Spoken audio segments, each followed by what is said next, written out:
Buenas noches a todos. Muchísimas gracias por... Buenas noches. Esto ya poco dentro de nada va a ser de madrugada, pero bueno. Muchísimas gracias a todos por la paciencia. Me imagino que llevan muchas horas. Intentaré ser breve. Les hemos pasado un documento que bueno, todos podrán leer con calma. Voy a intentar no adentrarme mucho en el documento porque esto ya puede ser muy farragoso, entonces al final los 20 minutos que me han pedido de intervención, bueno, pues terminarían siendo demasiado extensos. Entonces voy a tocar los aspectos más importantes de por qué consideramos, o la Plataforma por la Honestidad, que la forman varios denunciantes de corrupción, porque consideramos que se deben de incluir estas enmiendas. En primer lugar, bueno, paso a presentarme. Soy Luis Gonzalo Segura, exteniente del Ejército de Tierra, que denuncie diversos casos de corrupción y formo parte de la Plataforma por la Honestidad junto a Ana Garrido, Roberto Macías, Azara Peralta. Somos todos denunciantes que hemos ejercido la denuncia en diversos casos de corrupción en ámbitos muy diferentes, desde corrupción en ayuntamientos con el Partido Popular, en el caso de Roberto Macías, corrupción en sindicatos, en mi caso en el Ejército, en fin, ha sido muy variado. Lo que quería hacerles llegar, sobre todo, es la situación en la que vivimos los denunciantes de corrupción, que es realmente lamentable, y todos creemos, hemos llegado al convencimiento de que materializamos de alguna forma el fallo del sistema. Es decir, nosotros no tendríamos que estar aquí, nosotros no tendríamos que haber denunciado nada y después de haber hecho la denuncia no tendríamos que haber sufrido ningún tipo de represalias por haber ejercido nuestra denuncia. Entonces, sobre todo voy a describir un poco el patrón común del denunciante de corrupción. Para empezar, los denunciantes de corrupción, en líneas generales, solemos ser personas ya con una edad, no sé si avanzada, pero sí una edad media. Es decir, normalmente con 20 años, 25 años, yo creo que seguramente no se tiene la suficiente madurez como para realizar una denuncia. En mi caso yo tengo 40, soy el Benjamín del grupo, pero bueno, entiendo que se tiene que tener una cierta madurez para realizar las denuncias. Con esto, ¿qué es lo que quiero decir? Que hay muchos potenciales denunciantes que no realizan esta función, entre otras cosas porque en la mayoría de los casos tienen cargas familiares.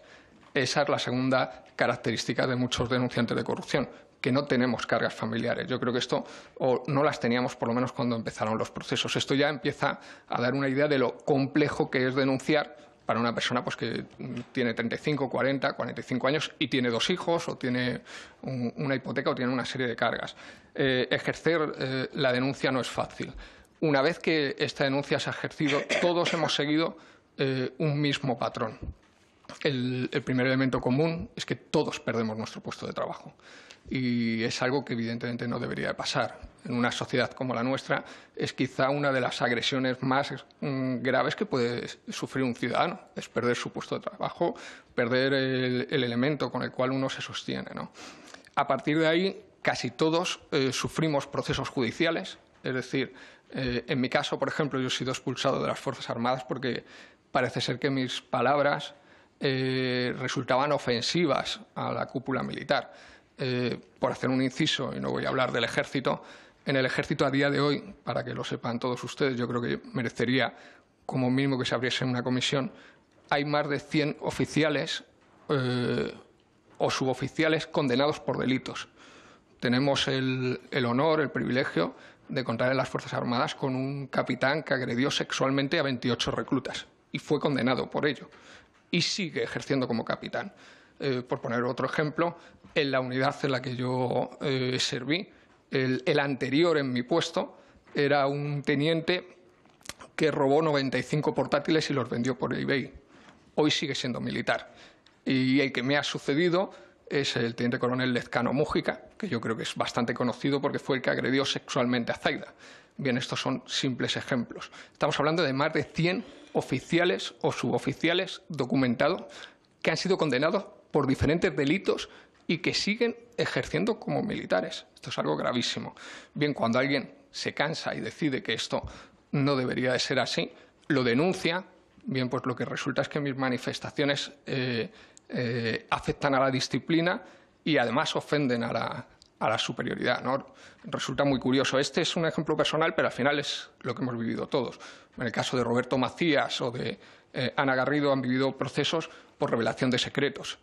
Bien, con esto quiero decir que todos los denunciantes de corrupción perdemos nuestro puesto de trabajo, todos los denunciantes de corrupción sufrimos un proceso o procesos jurídicos en los cuales pasamos de ser los que denunciamos a ser los denunciados de alguna forma y, además, en este caso, en la plataforma, ninguno hemos sufrido una denuncia, valga la redundancia, por denuncia falsa. Es decir, nadie jamás ha conseguido demostrar que lo que denunciamos es falso. Esto es algo también que yo creo que nos da otra perspectiva de lo que está sucediendo. El siguiente paso normalmente es difamarnos o calumniarnos en los medios de comunicación afines. En mi caso, y cualquiera puede entrar y verlo, Luis Gonzalo Segura, en Google, comprobarán que la primera publicación que van a encontrar es que he sido investigado por acoso sexual. Bien, esto es falso, yo lo denuncié en el año 2014, estamos en el 2017. Afortunadamente, he conseguido que les impongan una fianza de 250.000 euros al medio, en este caso el Confidencial, y que se les impute un delito tanto al periodista como al medio de comunicación. Pero han pasado 3 años. Mi abogado, que es el que va a entrar a continuación, por casualidades de la vida, resulta que me dice que no va a haber juicio hasta el año que viene. Eso será en el 2018. Y yo, mientras tanto, cada persona que googlea Luis Gonzalo Segura se encuentra que yo he sido investigado por acoso sexual. Bien, esto es tremendo, tremendo, porque esto se lo tienes que explicar después a tus padres, se lo tienes que explicar a tu familia, que es absolutamente falso y es algo que hace mucho daño. Vuelvo a decir que no es un caso particular, estoy relatando un poco la experiencia que vivimos todos. Después, por si esto fuese poco, todos somos denunciantes que hemos denunciado elementos de corrupción que no nos afectaban directamente. Quiero decir, por ejemplo, en el caso de Zaida, que hizo una denuncia muy respetable, era algo que le afectó directamente. Nosotros somos personas que hemos denunciado situaciones que no nos afectaban. Es decir, me afecta como ciudadano que me hagan jefe de un sistema de telecomunicaciones por el que pagamos más de 1 millón de euros y no existe. Claro, pero no me afecta directamente. Es decir, yo podría haber seguido mi trabajo sin ningún problema. Bien, con esto quiero decir que es muy injusto que después nos veamos encima endeudados por llevar estos procedimientos jurídicos. Porque, claro, a los abogados hay que pagarlos, los procuradores hay que pagarlos. Cuando yo he tenido que denunciar, por ejemplo, este caso del Confidencial, tengo que pagar por estos abogados. Entonces, al final resulta que he perdido mi medio con el cual podía sobrevivir y encima estoy endeudado porque tengo deudas con abogados.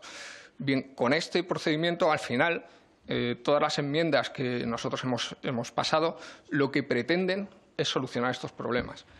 Por suerte, en mi caso, pues yo creo que no estoy, ya entré trastornado mentalmente, entonces, bueno, todo este proceso no ha conseguido trastornarme por lo menos más de lo que ya estaba, entonces no necesito ayuda psicológica. Pero evidentemente hay muchas personas que necesitan ayuda psicológica. Les voy a intentar transmitir un caso, que esto es el primer libro que yo edité en 2014, se editó en el mes de abril y tardaron 1 mes y medio, la cúpula militar a veces se lo toma con calma, pues no sabían muy bien qué hacer conmigo, ¿no? En ese mes y medio, yo la última imagen que tengo del cuartel, un cuartel de entre 200 y 400 personas, es sentarme en una mesa para 12 personas y comer solo, absolutamente solo. Nadie quería comer conmigo.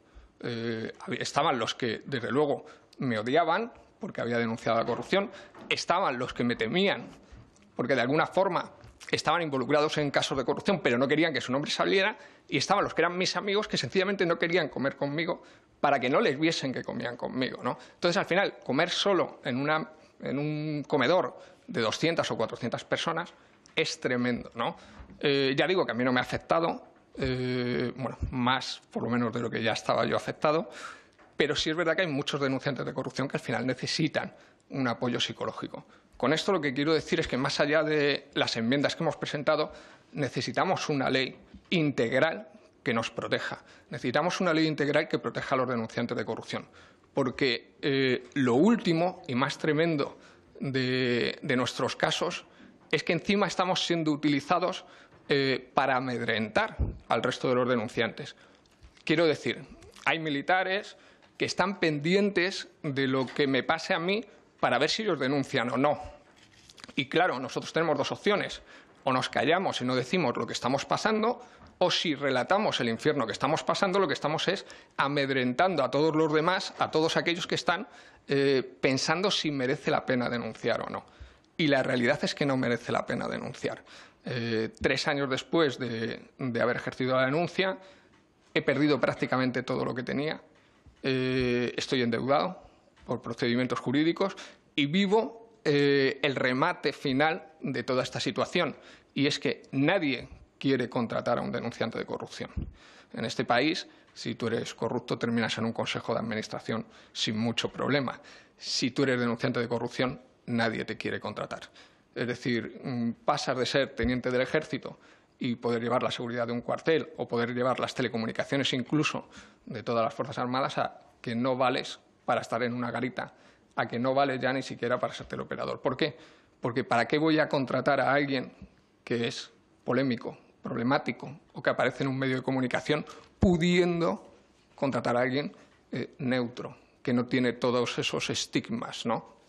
Entonces, con esto yo lo que les quiero transmitir es que no es justo que estemos en esta situación.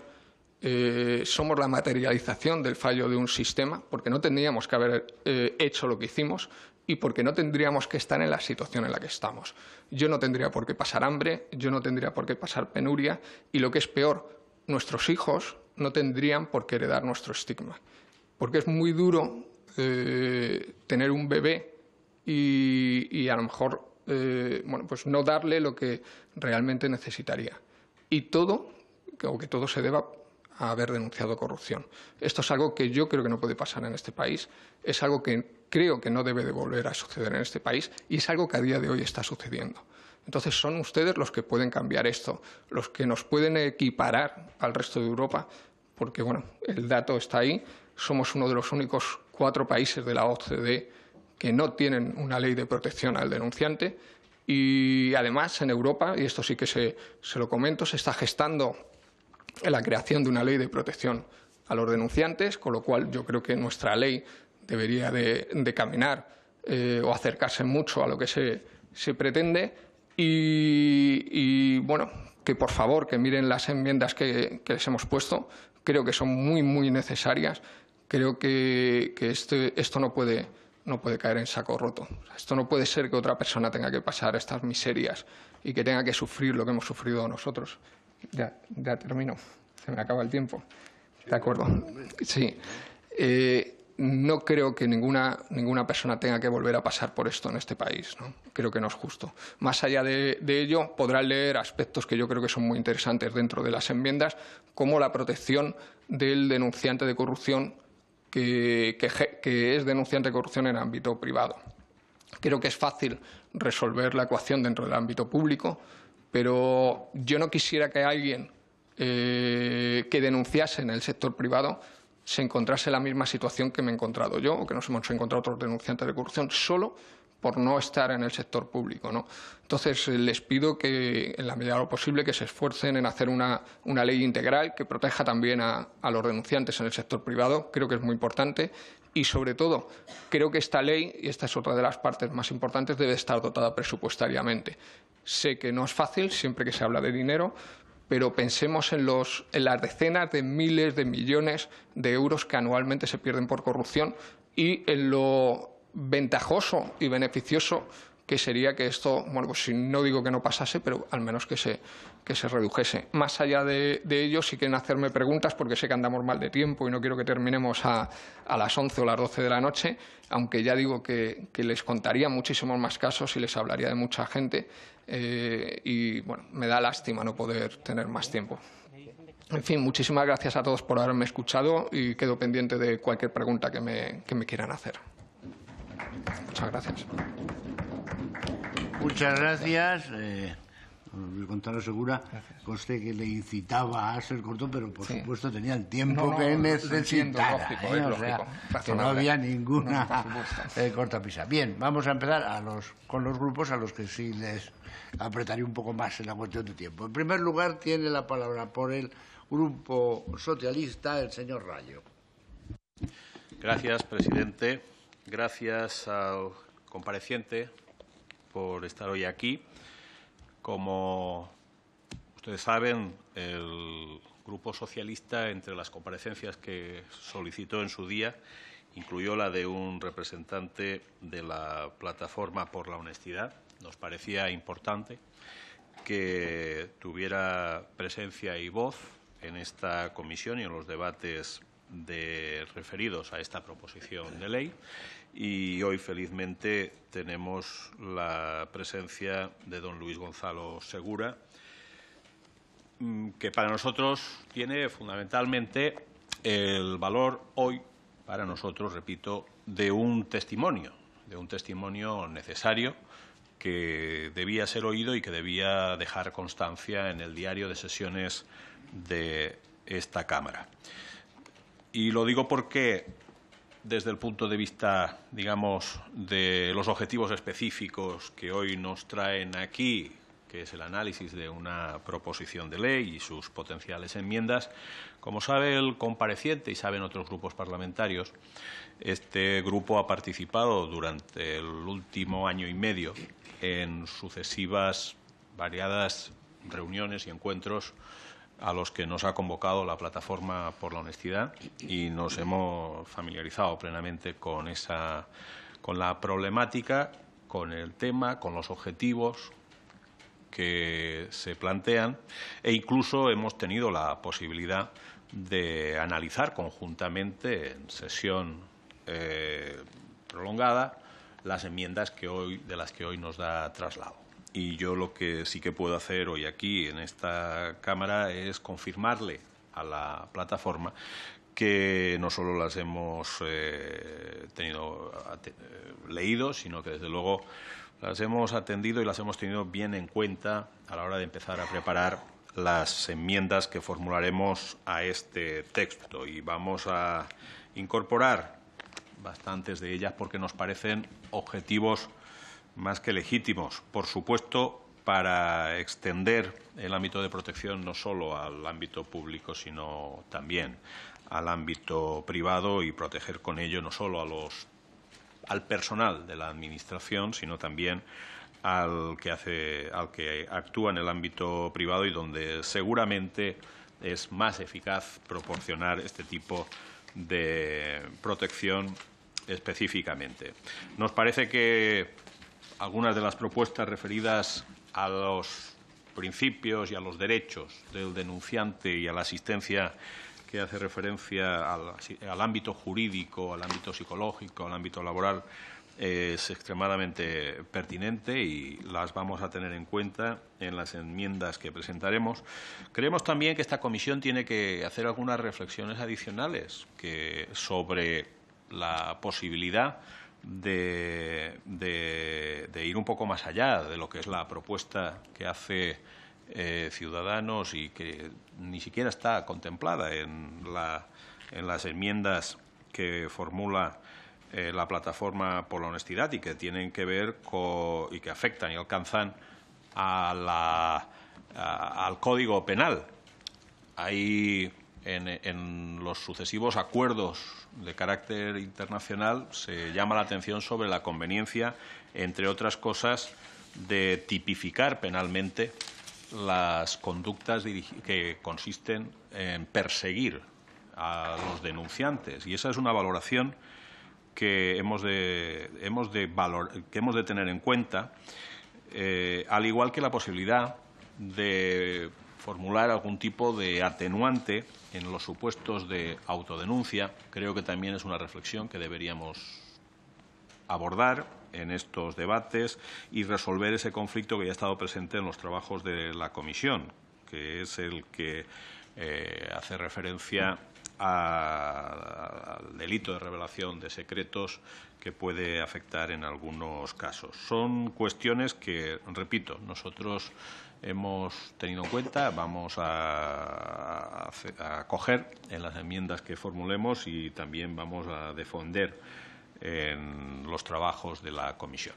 Repito, hoy aquí para nosotros tenía importancia el testimonio, lo valoramos, lo agradecemos y esperamos que bueno, pues que impregne también la sensibilidad de todos los grupos parlamentarios para abordar decididamente esta regulación y sin mayor dilación, porque es cierto que desde que mantuvimos unas primeras reuniones hace año y medio ha pasado año y medio y no puede pasar otro tanto antes de que se apruebe una norma de esta naturaleza, y si eso ocurre seremos todos responsables y no creo que este país se lo deba permitir. Muchas gracias.